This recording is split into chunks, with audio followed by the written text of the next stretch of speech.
Hello friends, welcome to software engineering channel. क्या हाल चाल है आप लोगों का। आज की इस वीडियो के अंदर dot and interview question series की जो हमारी वीडियो है इसके अंदर हम ये देखने वाले हैं कि इंटरमीडिएट लैंग्वेज क्या होती है और JIT यानी कि जस्ट इन टाइम कंपाइलर क्या होता है। बड़ी इंटरेस्टिंग और बड़ी ही इंपॉर्टेंट किस्म के कंसेप्ट हैं और मेरी कोशिश ये रहेगी कि मैं आपको ये कंसेप्ट डेफिनेशन बताने के बाद कुछ इस तरीके से समझाऊँ कि आप जब कभी इंटरव्यू में जाकर इस चीज़ को बताएँ तो आपको कभी भी सुन के सामने वाला ये ना फील करे कि भैया जवाब रट के आया है, बल्कि उसको ये पता हो कि यार इस बंदे को कंसेप्ट है इस चीज़ का।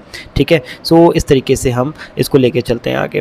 तो चलें, सबसे पहले हम आगे जाकर तो देखते हैं कि इंटरमीडिएट लैंग्वेज क्या है और इसकी ज़रूरत क्यों पड़ती है। तो सबसे पहले तो मैं आपको एक बात बता दूं कि देखिए, जो डॉट नेट है वो एक प्लेटफॉर्म है, एक स्टेज है और उस स्टेज के ऊपर बहुत सारे एक्टर खड़े होकर परफॉर्म कर रहे हैं। उसमें से एक एक्टर जो है VB है, एक एक्टर जो है C# है और एक एक्टर जो है F# है, एक एक्टर लेट से J# है। डिफरेंट किस्म की प्रोग्रामिंग लैंग्वेजेस हैं और ये सारी की सारी डॉट नेट के फ्रेमवर्क के ऊपर खड़े होकर परफॉर्म करती हैं। तो जब हम जब हम किसी भी प्रोग्रामिंग लैंग्वेज में कोई कोड लिखते हैं, जैसे कि C# के अंदर या फिर हम डॉट नेट की VB के अंदर या F# में, J# में, और जब हम उस कोड को रन करते हैं तो वो कोड जो है कन्वर्ट हो जाता है किस चीज़ के अंदर, IL लैंग्वेज के अंदर, इंटरमीडिएट लैंग्वेज के अंदर। ठीक है, और यही बात यहाँ पे लिख दी गई है कि एक low level code CPU independent मतलब ये कोड इंटरमीडिएट लैंग्वेज का कोड है, ये डायरेक्ट CPU पे नहीं चलने वाला, इसका CPU से कुछ लेना देना नहीं है। इस बात को गौर से सुन लें, आपका कोड CPU तक पहुंचते हुए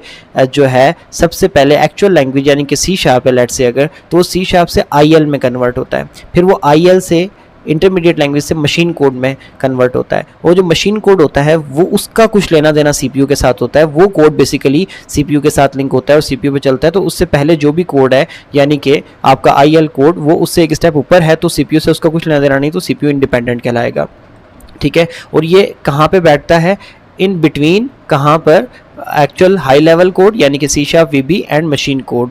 ठीक है, तो अब इस बात को अगर पूरा पढ़ें तो ये एक लो लेवल कोड है जो कि इंसान के समझ में नहीं आता, इतना इजी नहीं है। CPU इंडिपेंडेंट है यानी कि CPU से इसका कुछ लेना देना नहीं है।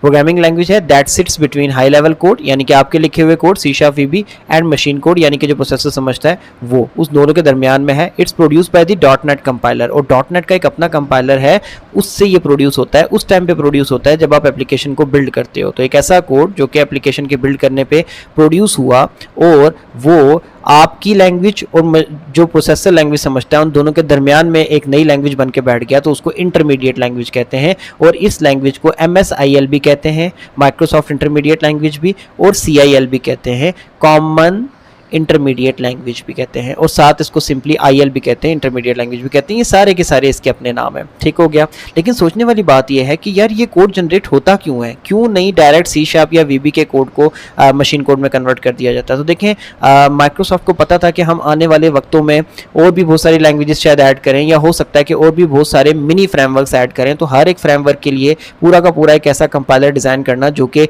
आपके डायरेक्ट आपको मशीन कोड तक लेके जाए, बहुत टफ काम था। तो उन लोगों ने इन बिटवीन एक लेयर बना दी, एक ऐसी लेयर बना दी कि हम जो भी कोड लिखेंगे या जो भी मिनी फ्रेमवर्क जो रन करेंगे, उन सबके जितने भी कोड होंगे वो अल्टीमेटली IL बन जाया करेंगे, इंटरमीडिएट लैंग्वेज कोड बन जाया करेंगे। और हम वो जो इंटरमीडिएट लैंग्वेज कोड होगा वो सबका ही सेम होगा, तो हम उस एक IL के लिए एक ऐसा कंपाइलर बना देते हैं जो कि IL को उठा के मशीन कोड में कन्वर्ट किया जाए करेगा। ठीक है, अब ये बात आपको समझ आ गई। तो फिर IL के लिए वो जो कंपाइलर बनाया गया वो कौन सा है, आगे चल के देखते हैं। ठीक है, उसका नाम है JIT यानी कि जस्ट इन टाइम कंपाइलर। ठीक है, और ये भी बहुत इंपॉर्टेंट पार्ट है। ये क्या करता है कि जब IL लैंग्वेज ऊपर से जनरेट होकर आती है तो ये उस IL को उठा के कन्वर्ट मार देता है मशीन कोड में, एक ऐसे कोड में जो कि आपका CPU समझ सकता है। तो ये बड़ा एक ज़बरदस्त किस्म का और बड़ा ही इंटरेस्टिंग किस्म का सारा ट्रैक है, और देखें आपके लिए बहुत आसानी पैदा कर देता है। ये बिल्कुल इसी तरीके से है कि आपने एक लैंग्वेज में काम किया, ठीक है, और उस लैंग्वेज को आप दूसरी लैंग्वेज में कन्वर्ट कर रहे हो, तो वो किस में आ गई, IL में आ गई। अब जो IL है, IL से जो जनरेटेड लैंग्वेज है उसको अब आपने प्रोसेसर को समझना है, तो JIT इन्वॉल्व हो जाएगा, और JIT इन्वॉल्व होकर उसको प्रोसेसर की ज़बान यानी कि मशीन कोड में कन्वर्ट कर देगा। तो बीच में IL का सबसे बड़ा बेनिफिट ये है कि ऊपर से चाहे जितनी भी लैंग्वेजेस होती हैं वो सबकी सब अल्टीमेटली IL ही बनती हैं। तो इससे फ़ायदा क्या हुआ कि JIT एक ही बना और वो उसको बस एक IL ही समझनी पड़ती है और उसी को मशीन कोड में कन्वर्ट करना पड़ता है। अगर बीच में IL ना होती तो हर लैंग्वेज के लिए एक अलग अलग कंपाइलर बनाना पड़ता। सो आई होप सो कि ये कंसेप्ट आपको बड़े अच्छे तरीके से समझ आ गया होगा। 4 से 5 मिनट की वीडियो में मैंने मुकम्मल तरीके से कोशिश की है कि आपको ये कंसेप्ट अच्छे से समझा दूँ। अगर फिर भी इसमें कोई कन्फ्यूजन है तो नीचे कमेंट सेक्शन में आके पूछें।